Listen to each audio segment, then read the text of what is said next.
My name is Penny Choice. I am retired gifted coordinator for Lake County Regional Office of Education in Illinois. Before that, I was a gifted coordinator for many years in several different school districts. So I'm living the life of Riley, very retired and sitting with my feet up eating bonbons. Not happening.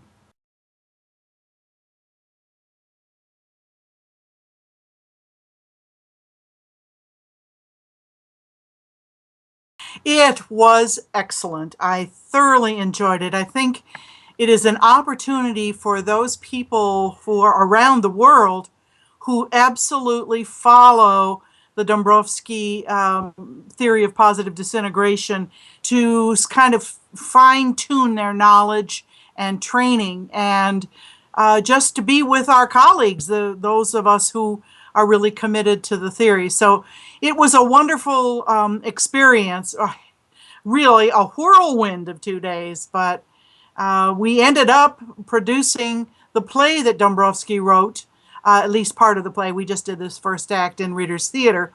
So we got a chance to close with that particular aspect. So anybody who is interested, maybe we can do it again in 2 years in Calgary.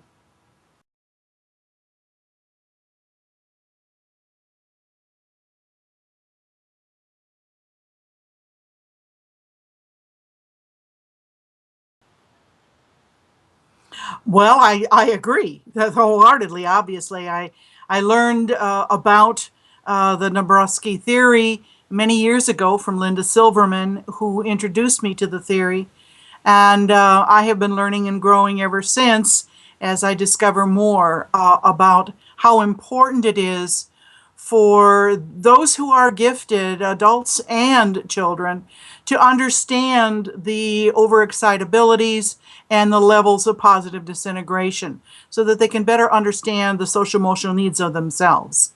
So it's very important.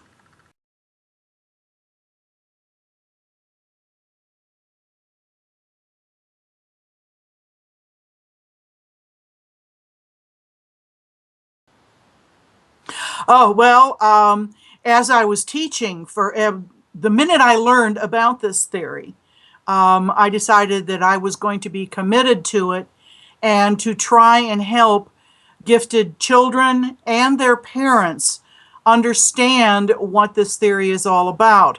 So every year I taught the kids the overexcitabilities, and we talked about what kinds of things we do and how to work with them and how to just evolve with them. And then I also told the older the kids got, by the time they got to middle school and up, then they really needed to know far more about the levels of positive disintegration. And that helps people because many times I've had parents and kids come to me and say, wow, thanks for teaching me this. It really explains who I am.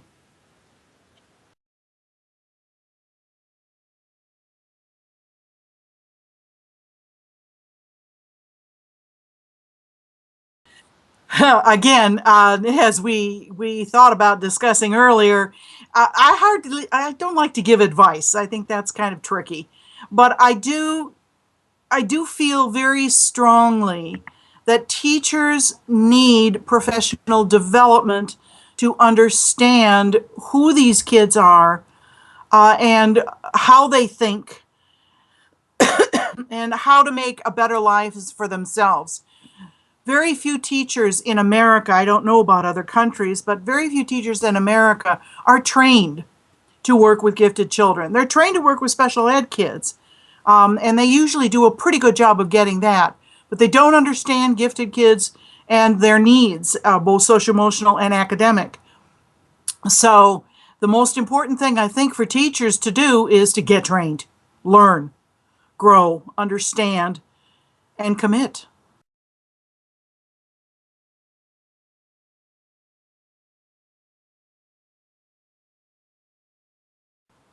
In differentiation is, well, differentiation is very hard. I have been working with differentiation since before Carol Tomlinson came out with her books. I studied with her at the University of Virginia for a little bit. Differentiation is hard, and teachers don't understand how to work with it. They think that it's supposed to be individualized education for everybody, and it's not. What we need to do is to think in terms of 21st century education, looking at kids working in groups. So once it is determined what kids need to learn, in other words, one must start with a pre-assessment in order to understand what kids know and do not know. And there are many types of strategies for that.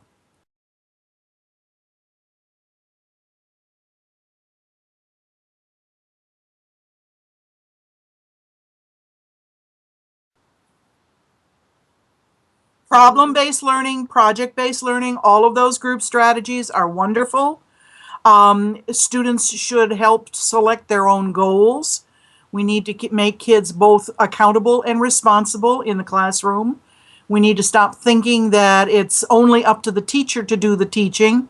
The kids have to take part of it. And any of the strategies where students are working with higher level thinking and a commitment to mastery of whatever it is that they're learning. That's what we need to be doing in the classroom for differentiation. And there are many books out there that do just beautifully as far as strategies and the kinds of things to do. But the thing that teachers need to remember that it is not individualized education, no IEPs as we call it in the United States. What we need are kids working together towards common goals and higher level critical and creative thinking. All of these things, that's where education needs to be. It's unfortunately still mostly at the lower ends of Bloom's taxonomy, of where they're just learning facts and they're not learning the higher level analysis, synthesis, and evaluation. So we need to do far more of that. But again, it's not going to happen until teachers are given the training to do so. And that's a key piece. In the United States, it's really getting harder and harder to find quality professional development for teachers in working with gifted kids or working with differentiation in the classroom. Either one.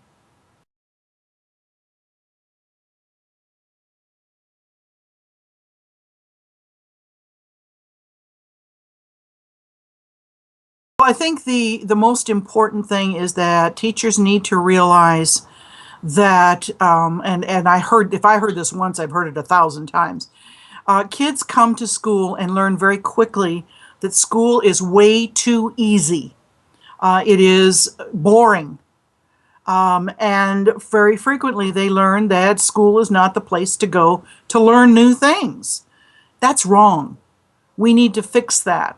And it comes from having a curriculum that is far too easy, is at a low level, and is not challenging. Again, when you have teachers who work with kids in groups, small groups, whatever, and where they are dealing with higher level skills and goals and complex thinking, then that's going to be effective to challenge those high-end kids.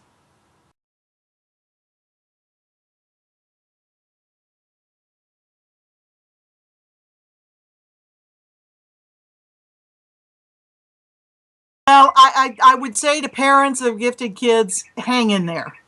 Find people who support you, and the most important thing is to be a strong advocate for your child. Not an adversary, but an advocate.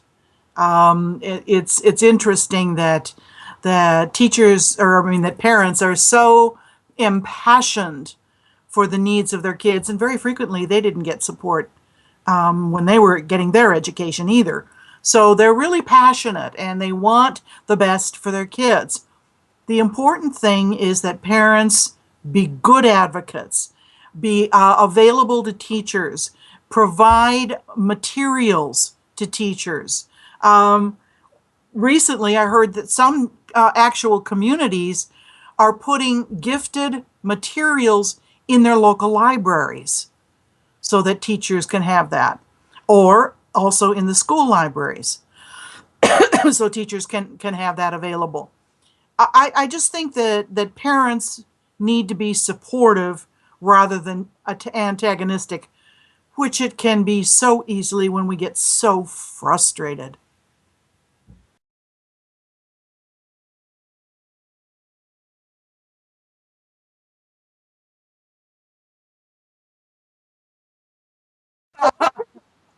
Oh, wow. There are so many positives. Yeah, having a gifted kid is a double-edged sword. It is absolutely wonderful when you can have high-level conversations and challenging discussions. Um, I have a granddaughter who is highly able in reading and literature, and just as a really just loves constantly to devour reading. And we have the most wonderful discussions on books that she has read. And it's a joy to have them around because their thinking is frequently just so original and clever, and the wit of many gifted children is just enough to keep you going for days. So yes, there are wonderful things about it, but it's also a double-edged sword.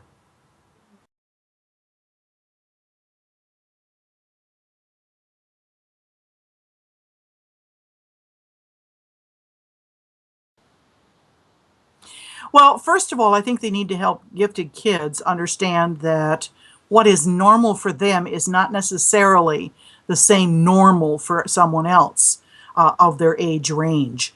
Gifted kids, as you know, have a tendency to really be more comfortable with older kids or older people rather than kids their own age. So I think we need to help parents need to help kids realize that they are normal for who they are. I would say it is extremely important to teach them the Dabrowski theory so that they have an understanding of what the overexcitabilities are and how to develop strategies to deal with these OEs.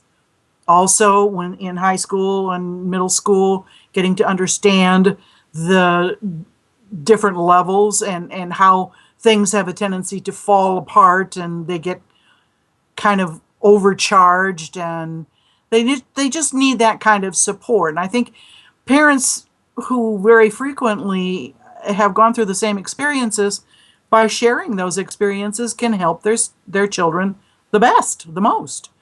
And also, I think I would suggest that parents become very familiar with Hoagie's Gifted online, because there's materials for parents, for students, and for teachers, and a lot of material is available to them and support for them. Also, I think that as far as gifted kids are concerned, they should probably read the books of Judy Galbraith, of Jim Delisle, of others who really understand who gifted kids are. You mentioned, I think you mentioned perfectionism. There are books on perfectionism that also support who they are and why they are what they are. It's one thing to be a perfectionist because you want to be the best. But one of the things we've learned about gifted kids is that their true peers are not their age peers. Their true peers, why they get perfectionistic, is because they're looking at the experts in the field of what it is that they're dealing with. So those are, other kids are looking at other kids. These kids they're looking at the experts in the field and saying, oh, well, then I'm not very good at anything. So they need the strategies and the support. But most importantly, I think parents and teachers and the kids themselves need to be more knowledgeable about the field. We find in America that it's not getting the support that it needs, and many gifted kids are going by the wayside and dropping out of school. That's got to stop.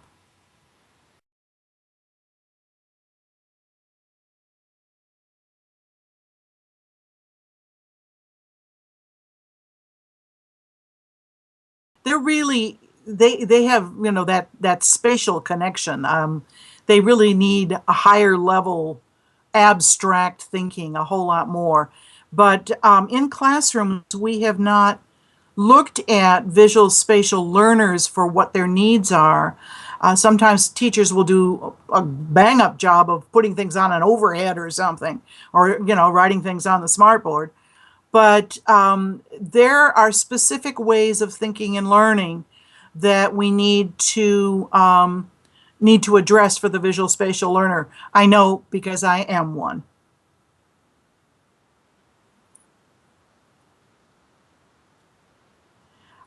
In my school education, it was extremely difficult because everything was auditory and verbal. And we weren't making these advanced connections. Nowadays, we do things like concept mapping and other visual strategies that are extremely effective.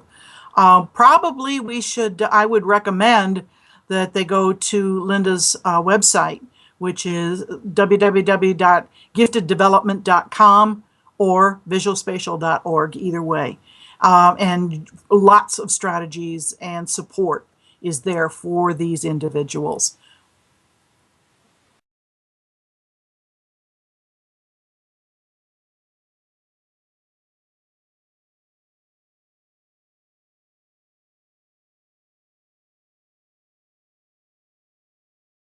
Get trained. But right now in America, we have a very serious problem in that the budgeting is so stringent that there's just no money for anything except the current educational initiative.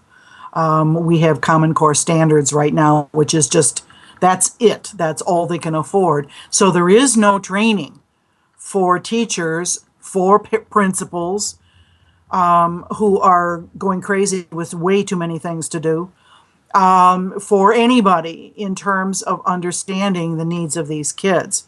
So I would say that probably the most important thing is for any school district to look at the fact that they do have gifted students, whether they're in a program or not. That's irrelevant because a lot of them hide, very strongly they hide, and a lot of them are dropping out.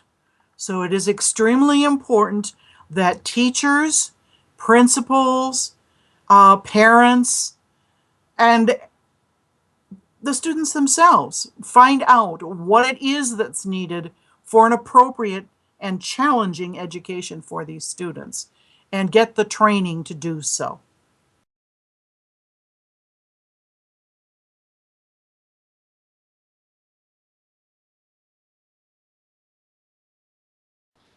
I would say find your passion and follow it.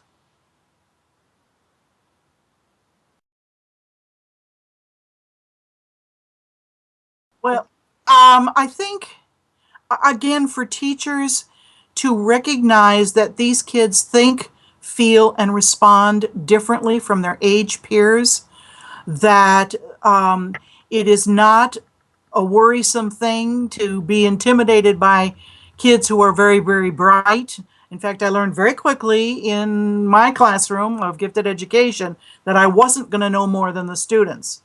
However, I did gain a lot of wisdom. So it is far more important to be wise than to be knowledgeable.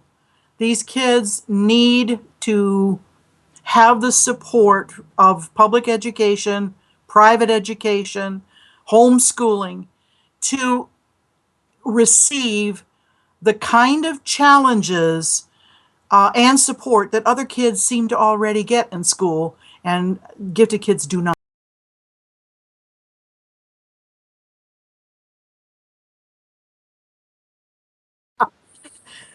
I think the bottom line is, do they care about them? If they care about those kids, they'll care about what it is that their needs are. And the most successful teachers that I ever worked with were those teachers, not necessarily truly gifted or whatever, but committed, and they like gifted kids. They feel challenged by them. They learn from them. They care about them. and they're committed to helping them achieve their goals, not the teacher's goals, but the students' goals as they grow in their education. Those are the best gifted ed teachers, but those are the best teachers.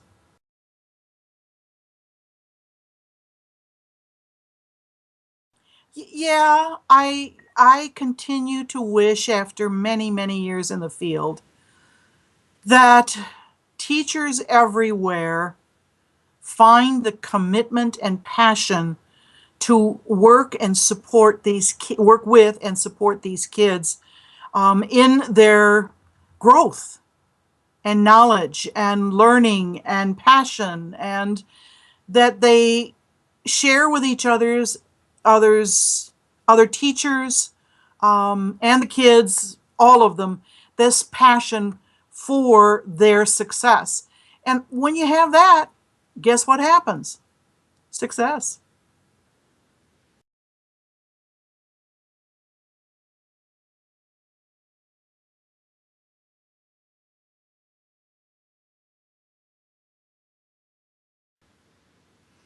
Oh, I love them. I wish for them to find their passion and to go for it, to commit to excellence and to strive for it. I developed a saying, let me see if I can't remember, that I used to have in my room. Um, Strive to succeed, feel free to fail, continue to grow in your journey towards excellence. That's my motto.